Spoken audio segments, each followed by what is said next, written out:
안녕하세요. 10월 31일 목요일입니다. 오늘이 10월의 마지막 날입니다. 이용인가요? 가수 10월의 마지막 밤을 불렀던 그 노래가 생각이 나는 날이네요. 오늘 10월의 마지막 날. 아쉽죠. 저는 달력이 바뀌는 30일이나 또는 31일 마지막 날이 되면 아쉽더라고요. 아이고, 한 달이 또 이렇게 가는구나. 10월이 가면 이제 연말이잖아요. 11월, 12월. 이렇게 참 시간에 쫓기며 살아가고 있는 것이 참 안타깝기도 하고 아쉽기도 하고, 또 그러면서 한편으로는 이렇게 또 예수님이 다시 오실 시간이 가까이 오고 있구나, 또 이런 생각도 합니다마는, 전체로 본다면 굉장히 좀 아쉽다, 시간이 너무 빠르다, 그런 생각들을 가지게 됩니다. 다른 분들도 다 동일하시리라고 생각을 합니다.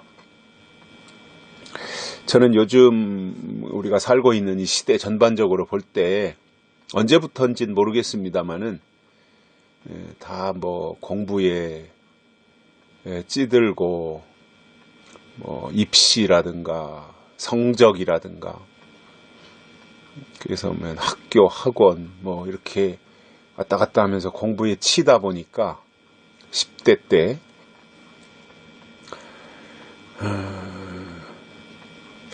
그전 옛날 분들에 비해서 용기나 용맹이나 이런 것들이 다 없어지지 않았나.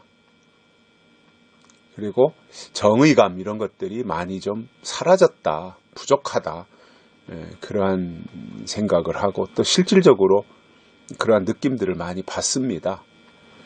그전에는 그래도 사람들 속에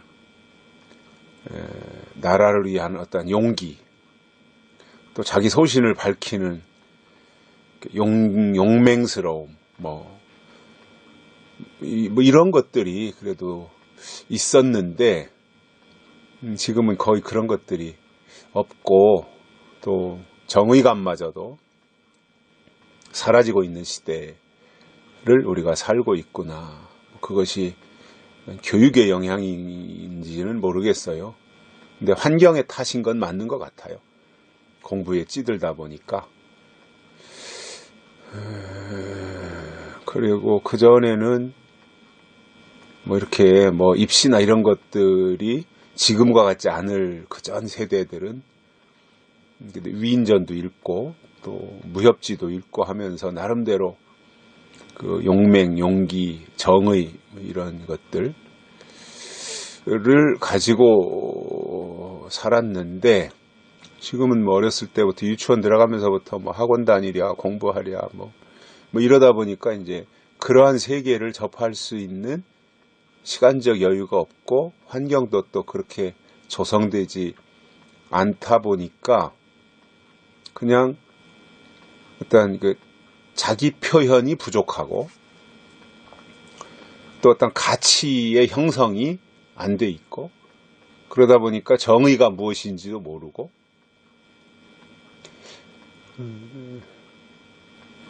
그러한 것이 이 시대의 10대 또는 20대 초 어떤 청소년들이나 청년들의 모습이 아닌가, 그런 것들을 보면서 굉장히 좀 안타까운 생각이 많이 듭니다. 물론 저희들 세대도 그 축에 포함이 되겠구나, 그렇게 생각도 하긴 하는데,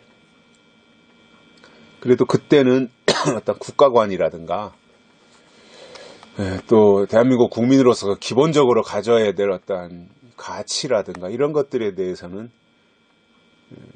이렇게 교육이나 이런 거를 통해서 됐는데, 지금은 그런 것들이 다 없어졌고, 또 더군다나 그 주체 사상이 들어오고, 또 전교조 교사들의 어떤 왜곡된 역사관이라든가 이런 이념적으로 치우친 이런 것들로 인해서 점점 더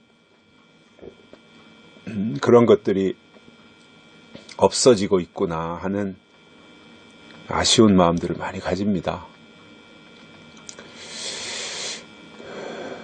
이것이 어떻게 회복이 될 수 있을지는 모르겠는데 아무튼 현실이 그렇다. 그러다 보니까 굉장히 좀 나서지 않고 개인적으로는 다 우수한데 나서지 않고 또 앞장서지 않고 그냥 군중 심리에 끌려서 따라가지 누가 앞장서는 사람들이 없고 괜히 자칫 잘못 앞장섰다가는 돌팔매를 맞아야 되는 여론의 문매를 맞는 이것이 오늘 우리들이 살고 있는 현실이다. 그런 가운데서 참 다행스럽게도 기독교 안에서 한기총 회장이신 전광훈 목사님이 어려운 시기에 앞장서서 용맹스럽게 우리나라가 무너졌다. 이제 우리나라는 망했다. 그 망한 이유가 7가지다. 그러면서 이제 국민들을 깨우치기 시작했고 그 여파가 이제 조금씩 나타나면서 국민들이 눈을 뜨기 시작했고 또 교회가 이렇게 앞장서고 하면서 뭔가 이렇게 새로운 물결을 만들고 있다. 참 다행스럽다. 그리고 이 어려운 시기에 아무도 나서지 않는데 앞장서서 목숨 내놓고 문재인 하야를 외치고 있는 전광훈 목사님이 참 용기가 대단하신 분이다. 그리고 여러 가지 그분이 가지고 있는 어떤 역사관이라든가 지식적인 측면이라든가 이런 것들이 또 신앙적으로도 그렇고 신학적으로도 그렇고 잘 두루 갖춰져서 이렇게 쉽게 그 전광훈 목사님이 하시는 이 운동을 무너뜨리기가 쉽지 않을 거다. 다시 말하면 전광훈 목사님이 하시는 애국 운동이 굉장히 점점 더 탄력을 받을 것이다. 그러한 생각을 가지게 돼요. 왜냐하면 누군가 앞장서서 전 목사님처럼 나서지는 않는데 저렇게 누군가가 나서서 판을 까니까 거기 합세하는 사람들은 계속 늘어나고 있는 거잖아요. 그래서 참 저도 대한민국을 아끼는 사랑하는 국민의 한 사람으로서 참 다행스럽다. 그나마 참 다행스럽고 제가 기도라도 해서 힘을 실어드려야 되겠다. 그러한 생각을 가지게 됩니다. 물론 하나님이 어떻게 하실지는 몰라요. 그리고 뭐 전광훈 목사님이 또 앞으로 어떻게 또 하실지 내일 일은 우리가 모르잖아요. 그러나 현재 볼 때 그렇다는 거예요. 그리고 참 다행스럽다 라는 마음을 들고 가지게 되고 그러한 측면에서 그래도 목사님이 나서서 하시는 일이니까 교회의 입장에서는 그래도 체면이 섰다 이렇게 생각을 하게 됩니다. 이 무너진 교회 또 무너진 대한민국 하나님의 은혜로 다시 한번 우뚝 세워질 수 있기를 저도 간절히 소망하고 이 세계화 시대에 잘 나가던 대한민국이 한 2년 반 동안 한참 뒤로 후퇴하고 이제 비난받는 나라가 되었고 세계 여러 나라가 오히려 대한민국을 걱정하는 나라가 되었는데 이제 이렇게 걱정시킨 사람들이 다 빨리 그 자리에서 물러가고 이 다시금 대한민국을 찬란하게 빛낼 수 있는 그런 하나님이 숨겨놓으신 좋은 지도자들이 많이 나타나서 다시금 무너진 것을 수축하고 다시 일으켜 세우는 일에 교회가 쓰임받았으면 좋겠다라고 하는 기대도 가지게 됩니다. 오늘 말씀은 어제에 이어서 데살로니가전서 5장 19절부터 22절까지 보겠습니다. 성령을 소멸치 말며 예언을 멸시치 말고 범사에 헤아려 좋은 것을 취하고 악은 모든 모양이라도 버리라. 아멘. 자, 이 데살로니가 교회 편지를 쓰면서 이제 바울이 첫 번째 편지를 쓰면서 5장 이제 끝부분에 와서 마지막 어떠한 교훈을 전달하는 거잖아요. 바울이 마무리하면서.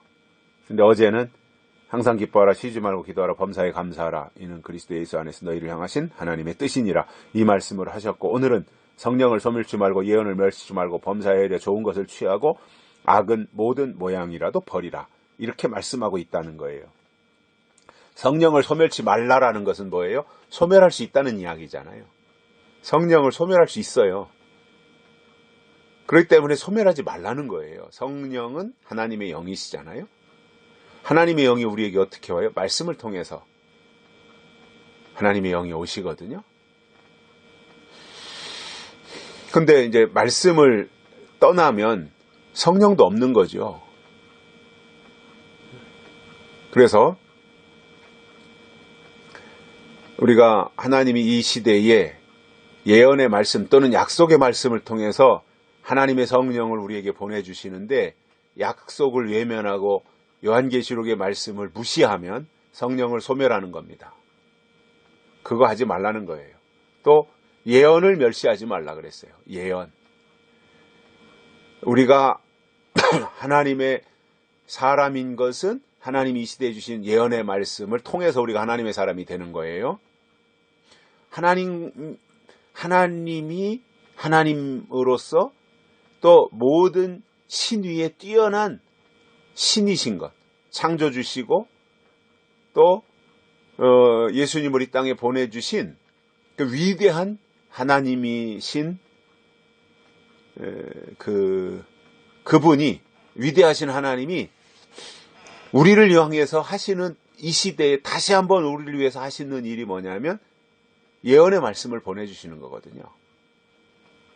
그래서 구약에서도 하나님은 메시아가 오실 것을 예언하셨어요. 이사야를 통해서도 예언하시고, 미가 선지자를 통해서도 예언하시고, 뭐 요엘을 통해서 예언하시고, 이런저런 그 예언들이 이제 예언서, 선지서에 많이 나타나고 있는데, 구약의 백성들은 오실 메시아에 대한 예언을 보내주셨던 거예요. 이게 구약이에요. 그러다가 신약에 와서 구약에서 예언하신 그분이 이분이야. 구약에서 예언한 예수 메시아가 오셨는데 이분이시다. 이게 신약이에요. 그래서 구약은 오실 예수, 예언이죠. 오실 예수. 신약은 오신 예수. 구약에서 예언한 분이 오셨어요. 오신 예수. 구약의 예언이 오셨으니까 성취된 거예요. 구약은 예언, 신약은 성취예요. 이루어진 거죠. 성취.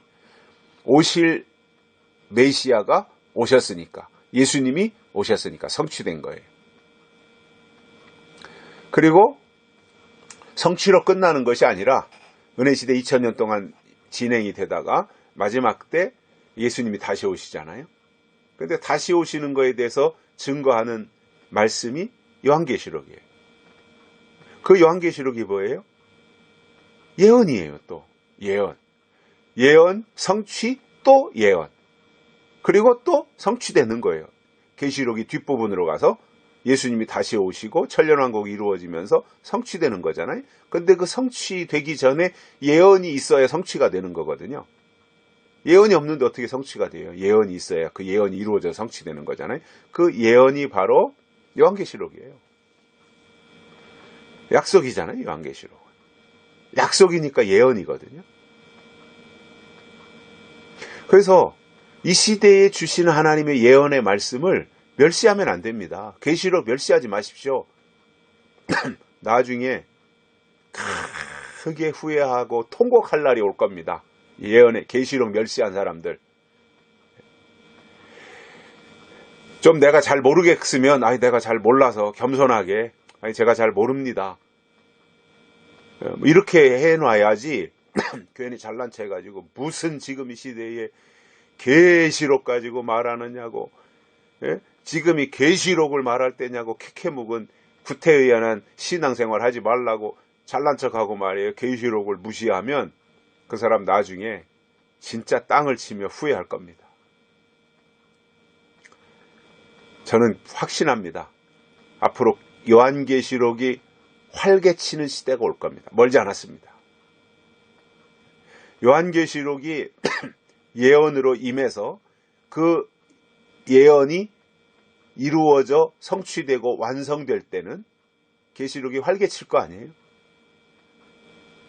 그때 가서 아이고 그때 그 말씀을 들을 걸 하고 해봐야 때는 늦으리입니다. 그래서 그때 주시는 말씀에 충실해야 돼요. 하나님이 우리에게 성령을 보내주실 때는 그 성령을 소멸하지 말고 간직하고 있어야 되고, 예언의 말씀을 보내주실 때는 그 예언을 멸시하지 말아야 돼요. 요한계시록이 예언이에요. 최고의 예언이 요한계시록이에요. 그 예언 멸시하지 마세요. 소중히 여기세요. 소중히. 요한계시록 소중히 여기면 계시록 때문에 행복하고 빛나는 날이요 반드시 와요.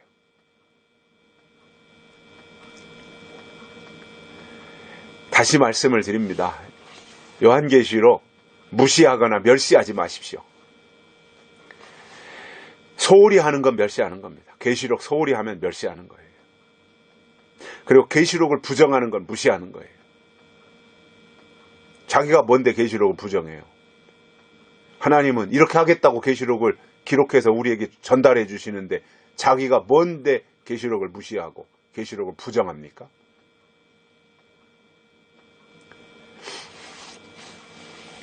그래서 구약은 예언, 신약은 성취, 요한계시록은 완성이에요. 궁극적으로 완성. 그래서 지금 완성 단계로 향해서 가고 있는 거거든요. 지금 또 이렇게 신앙적으로 보면 우리 대한민국이 안팎으로 이렇게 시끄럽고 참 너무나도 어렵고 뭐 경제적으로도 어렵고 안보나 군사적으로나 경제적으로나 모든 면에서 참 이 혼란스럽고 어려운 것은 완성을 향해서 가고 있는 과정이기 때문이다. 또 이렇게 생각할 수 있어요.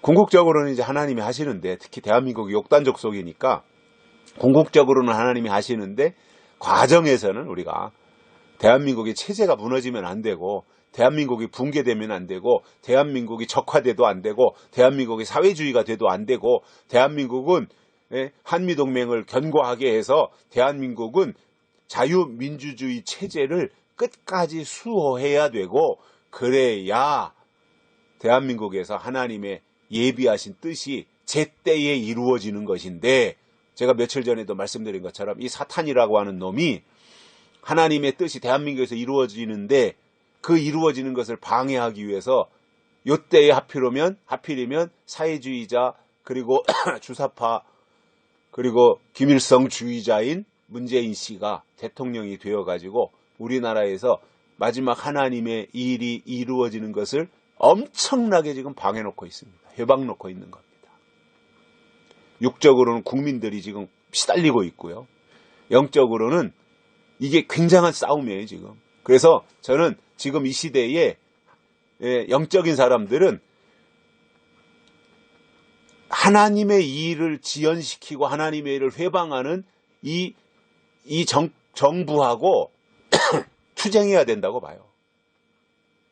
자기가 뭔데 대통령이면 대통령의 역할을 잘하고 국민을 잘 보호하고 국가를 안전하게 지켜야지. 자기가 대통령이 될 때 헌법에 손을 얹고 국가와 국민을 보호하겠다고 지키겠다고 얘기했으면 그대로 해야 되는데 지금 그게 아니잖아요. 다 해체하고 있잖아요. 지금 38선도 다 무너뜨리고 해체하고 있잖아요. 김정은이하고 손잡고 어떻게든지 김정은이하고 해보려고. 그러면 사회주의가 만약에 그럴 리야 없겠지만 만약에 대한민국이 사회주의가 된다. 그러면 하나님의 일이 이루어지는 것이 또 한참 뒤로 미뤄지는 거예요. 사회주의는 무신론인데 그런데 아무튼 이렇게 지금 이렇게 2년 반 동안 흘러왔어요. 이것도 또 하나님의 섭리라고 생각을 할 때 뭐 받아들여야죠. 섭리라면.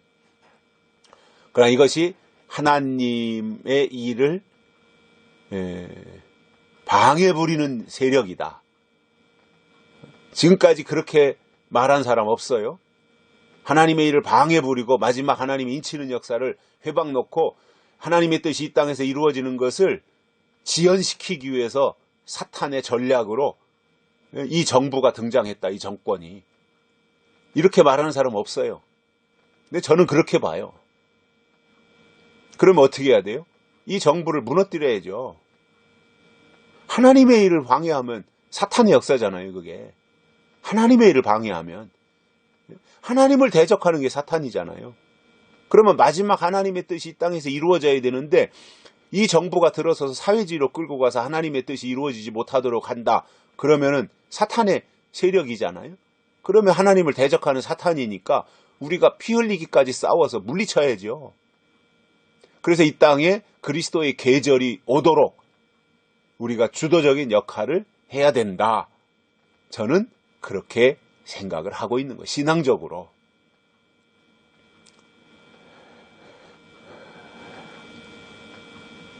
그래서 우리가 예언을 멸시하지 말자. 이 정부가 지금 예언이 이루어지는 것을 멸시하고 있는 거예요. 몇 조금 가나 보자고요. 예언을 멸시한 자들이 몇 조금 가나 보자고요. 반드시 무너질 건데 언제 무너지는지 보자고요. 그 다음에 범사에 헤아려 좋은 것을 취해야 된다. 범사에 이렇게 잘 헤아려서 하라는 거예요. 아무거나 덥석덥석 받아먹을 것이 아니라 범사에 헤아려 가지고 좋은 것을 취하라. 하나님과 관련되어진 것을 취해야 되고, 네 번째는 악은 모든 모양이라도 버리라. 악은 모양새라도 버리라는 거예요. 악은. 적그리스도가 악이거든요. 적그리스도와 관련되어진 것은 버려야 돼요. 또 육적으로는 빨갱이 공산당 사회주의와 관련된 것은 악이에요. 그게 버려야 돼요. 그래서 저는 기독교인들이 종북, 주사파, 친중의 중국을 가까이 하는 거, 이게 다 사회주의, 러시아를 가까이 하는 거, 이건 기독교는 그거 하면 안 돼요. 왜냐, 중국, 러시아, 북한은 다 사회주의 무신론자들이잖아요. 그래도 기독교에 생고구마 뭐가 뭔지 잘 모르는 사람들이야 그렇다 치더라도 그래도 세례를 받고 교회에서 직분을 받고 있는 사람들이라면 사회주의를 수용하면 안 됩니다. 그건 배척해야 되는 겁니다. 개인적으로 문재인이 좋고 나쁘고 이게 아닙니다. 사회주의 자체는 그걸 문재인이든 아니든 뭐 박근혜든 아니든 이명박이든 아니든 김대중이든 아니든 노무현이든 아니든 김영삼이든 아니든 그걸 다 떠나서 우리는 사회주의와 싸워야 되는 거예요. 예를 들어서 문재인이 사회주의를 가지고 오려고 한다. 그러면 싸워야 되는 거예요. 박근혜가 사회주의를 가지고 오려고 한다. 그러면 싸웠어야 되는 거예요. 왜? 사회주의는 하나님이 가장 싫어하는 것이기 때문에, 무신론이기 때문에. 명백한 거잖아요. 싸워야 될 이유가 되는 거잖아요. 근데 교회가 저 사탄의 앞잡이 노릇을 하고 있는 문재인을 옹호한다? 말이 안 되는 겁니다. 그건. 문재인이 사회주의자인 줄 몰랐을 때는 그럴 수 있다고 봐요. 개인적으로 문재인이 좋으니까. 그 얼마든지 그럴 수 있잖아요. 민주주의 국가에서. 그런데 문재인이 정체가 드러났고 문재인이 사회주의자인 것이 다 드러나고 있고 그리고 낮은 단계 연방제를 통일을 해서 북한하고 손잡고 우리 대한민국을 사회주의로 만들려고 하는 그것이 들통이 난 이상 개인적으로 문재인을 좋아했던 것과 문재인의 이념과 사상이 이건 완전히 하나님을 대적하는 것이구나라는 것을 발견했다면 거기를 지지하면 안 되죠. 그건 하나님을 대적하는 건데요. 악은 모양이라도 버려라. 버려야 됩니다. 과감하게 버려야 됩니다. 그래서 우리가 취할 것은 취하고 버릴 것은 버려야 돼요. 하나님과 관련되어진 것은 취하고 악, 적그리스도와 관련되고 사탄과 관련되어지고 사회주의와 관련된 것은 버려야 됩니다. 미련 가졌다가는 큰 코 다치는 겁니다. 여기까지 하겠습니다. 고맙습니다.